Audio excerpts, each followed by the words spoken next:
Thank goodness it's Friday. This is The Week That Was. I'm Simon Brown. My co-host is Giulietta Talevi, and joining us for our weekly whinge, Vestact's Bright Khumalo. Inflation has set in, like the weather, and the rate cuts are turning into a mirage. Here's the ECB's Christine Lagarde on their decision. The Governing Council decided today to keep the three key ECB interest rates unchanged. The incoming information has broadly confirmed our previous assessment of the medium-term inflation outlook. Inflation has continued to fall, led by lower food and goods price inflation. Most measures of underlying inflation are easing. Except inflation is not easing. Yeah, and not in the States. Well, so back to my favorite stat, June of last year, US CPI, I know not the number the Fed looks at, 3%. Last month, 3.6. 10 months, inflation's going nowhere. Yeah, it's... Bye-bye rate cuts. No, but I mean, you have to look at everything holistically. You look at, the jobs numbers that they're firing on all sides. Everyone, I was looking at you can look at them now by states. All the states, Florida's pumping, Texas is pumping. The only state that's not growing in new hires is, funny enough, is California, which is interesting because everyone's moving away from there. So, yeah, that's basically the story of America. Everything is doing exceptionally well. So, of course, if everyone is getting a job, there will be an inflation push. But the wage number is not increasing. So, it will be temporary. And profits are doing fine. Profits, they still estimated for example... We'll leave the but to Giulietta because there's a big but. The Magnificent 7 is 34% predicted. Magnificent 5. Tesla and Apple being deleted. No. Apple is still profitable. We're still talking profits. Tesla profits... The interesting thing, though, was that the markets didn't fall in a heap. There was a bit of a contraction, but it wasn't... It was a bad day relatively, if you look at the past 3 weeks of daily moves.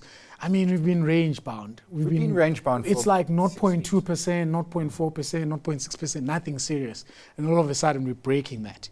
So obviously, it's a little different, and it does feel, a little shaky. But I mean, we know this is supposed to happen in markets. But you're right, Giulietta. And the thing is because to Bright's point, the economy is strong in the US and is doing perfectly fine. My concern is, look at inventory levels, they're ticking up. And these higher rates are hurting debt levels. I mean, interest rates and how much longer, I suppose the question is, can these companies sustain before something starts to creak? Or is this just the new normal? And you know what, we've had high rates before and they've kind of, just learned to suck it up. Yeah, I remember post-2020, because we had a really big push of interest rates going down. To help and aid with COVID. Yeah. So post-2020, all the smaller companies, when the Fed came out and saying they're starting to increase rates, a lot of them were filing for Chapter 11, starting to file for bankruptcy. As the rates continue to increase and stay high, those companies are seeing, the biggest hit, like you're saying. But we have to bigger companies are sitting on a lot of cash. Yeah, but you also have to take the last 20 years as sort of slightly anomalous in a history of interest rates. And the FT has, I think Kenneth Rogoff and a couple of other economists have just done a study on 800 years worth of interest rates and find that actually, and inflation, and actually find that since the 1300s, we have actually enjoyed nominal price declines. But maybe that's a little bit too far out for most market participants. It'll be very hard to comprehend. But I mean, I can make the argument of saying, electronics, for example, their prices are going down over time. The more efficient they get, the more efficient we get at producing them. Take, something as simple as a storage unit. Those things used to cost a small fortune for 5 gigs. Now you can get terabytes. You were so young. My first hard drive was 5 megabytes. It was about the size of this piece of paper. It was big. It was inefficient. Now it's a tiny little thing of beauty with a terabyte. It was a thing of beauty. Here's the thing. We're burying the lead. Just quick point. Gold, 2,400. And it's weird. I'm long gold miners. It still feels dirty, but my Anglo Gold Ashantis are up like 8% today. So So you're a happy man. A happy man with a very ugly tie. Yes. A lovely cold tie.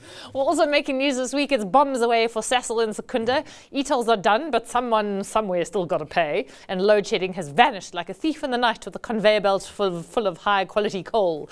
Joburg's mayor has more heavies than votes. Zimbabweans go back to the gold standard. Trump's paper wealth is shredding fast. It's game over for little old Ellie's. Sibanya's gold ops are in trouble, and the JSE has an IPO at last. But first, Jacob Zuma, that wily old toad, is cleaning up in the courts. Does he really want to be on Parliament's Social and Ethics Committee, or is KZN the actual prize? This is the story of Jacob Zuma and his numerous court battles and challenges at the IEC is a fascinating one, and I wonder if it's going to be resolved ahead of the elections and whether he is actually going to contest them, because I saw quite an interesting thesis that it's really power in KZN that is what Mr. Zuma is aiming for. And he's got a lot of influence. You go look at the most recent polls now. You saw IFP falling in a heap. It's not looking good. And MK obviously gaining all of those potential votes. But to go back into the actual IEC case, I mean, it's sad to see that's what's happening, right? But I mean, look at Lula in Brazil. It happened. The same thing happened to him. He was able to run for president. Here's the become president. Let me finish. It's an interesting story where we find ourselves. I think you saw the one tweet that was trending before the announcement.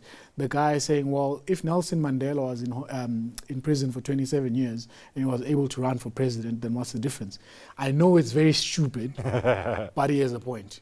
The thing is very, very stupid. Yes. So I did the old-fashioned thing. I went and read the thing, and I went and read the Constitution. Zuma can run for president. He can't be president. He can't go to Parliament, but he can run. He can be on that list, absolutely. But when he walks in the front door, someone's going to say to him, "List criminal be record. Damned. Sorry, you go that way," and then it goes to courts, etc. I think KZN. I think what he wants more than anything is he wants Ramaphosa out. I think he wants a to get to a coalition. position where he can say to the ANC. I think we all want Ramaphosa out.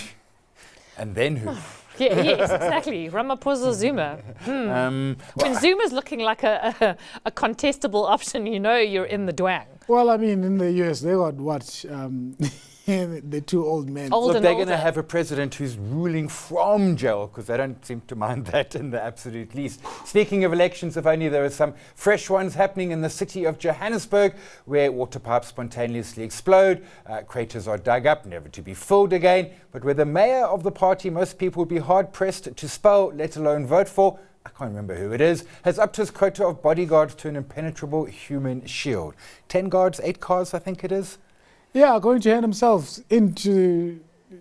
Doesn't make any sense. Why do you keep voting these people into power? Well, I didn't. And I think about 3 people voted for. Yeah, no. I Al-Jama'ah didn't, party. but I'm saying just why as a country. Remember, now we are speaking as a country. Why do we keep making the same bad decisions? The thing is... and end up in the same exact place where we were 4 years ago and wonder what went wrong. But we knew what we were doing in the voting stations. It's not so much the electorate, it's also how you can, with a straight face, present this as a reasonable thing to do, where you're spending 36 million rand extra a year on bodyguards, you're taking resources away from the JMPD.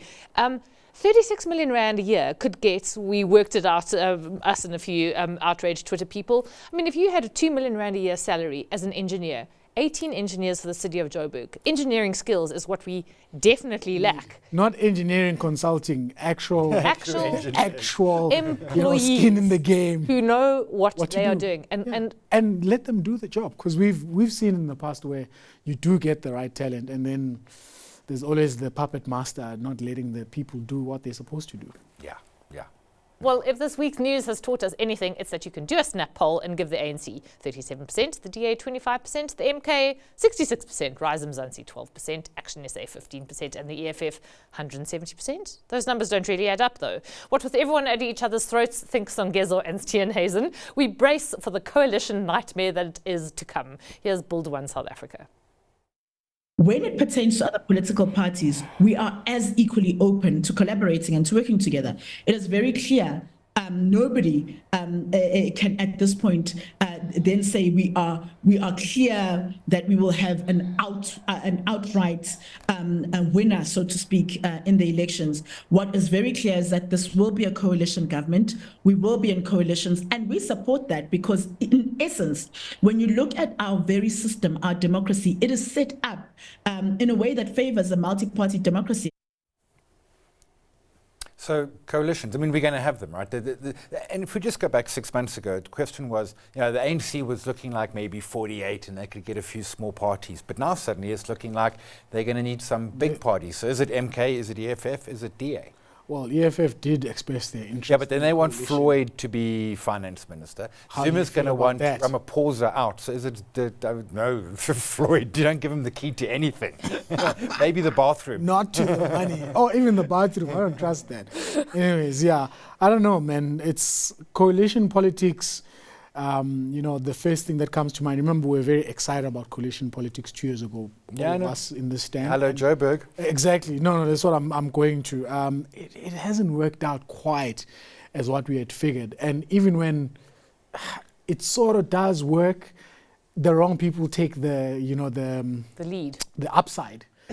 and blame everyone for the downsides. I don't like that. I don't know. Let me say this. I like democracy. I know this is how democracy is, mature, but it's going to be a long time. But maybe we could be Germany. Eventually. Eventually it's going to get there. Maybe. You mean? We'd have to be German, though, to be Germany, because things work there. Okay, that's Roads are not dug up and never filled again. No, put it differently. Not things work there.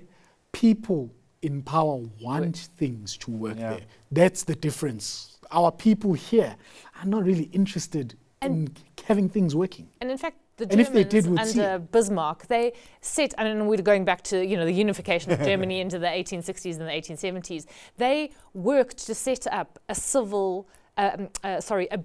technocratic bureaucracy. The whole point was that you would have an apolitical bureaucracy where you would run your cities. So now all you're saying is that we need to change our ideologies. Good luck with that.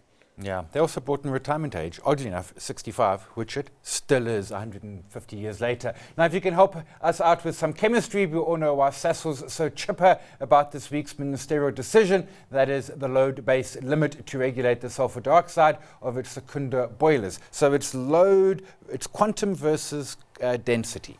In other words, the minister, well, the original plan was density, and Sasol said, oh, that's not good, we want to do overall quantum. I got to say, I'm not sure that the foxes should be counting the chickens. You said it very well. I was going to head in that direction to say they're still polluting, and the issue is, it's still up in the air, if you know what I mean. Literally and figuratively. Yes, exactly. So I don't know, man. They can celebrate all they want. They're still polluting. They're still killing the environment. They need to do some serious. Well, they're net zero by 2030, apparently. Ooh, you want to bet? No. Exactly. That was an easy 100K right there. 2030 is tomorrow. These people will still be polluting. All right. And before the break, if you were good like Simon here, who actually had an e-tag, you've got no reason to worry. If you weren't, though, you're still going to have to pay those toll fees, although to who and how is anyone's guess. And who's paying? So Gauteng's ponying up 12.9 billion. How many engineers does that buy? Because I can't do all the zeros. No. I don't know. I pay taxes. They should take it from there. All my cars are not registering with nothing. No. You know what? The best thing with an e-tag, when you drive to Durban, there's a Shisa lane, and you just go. Shesha lane. Yeah. I know that, but it's the only time it works. To be a good citizen. It pays to be a good citizen. I'll tell you. So I fly to Durban. I hire a car with an e-tag. Then I fly on the Shesha lane when I go home to enjoy. Oh, okay. Yeah. After the break, the Week in Company. Stay with us.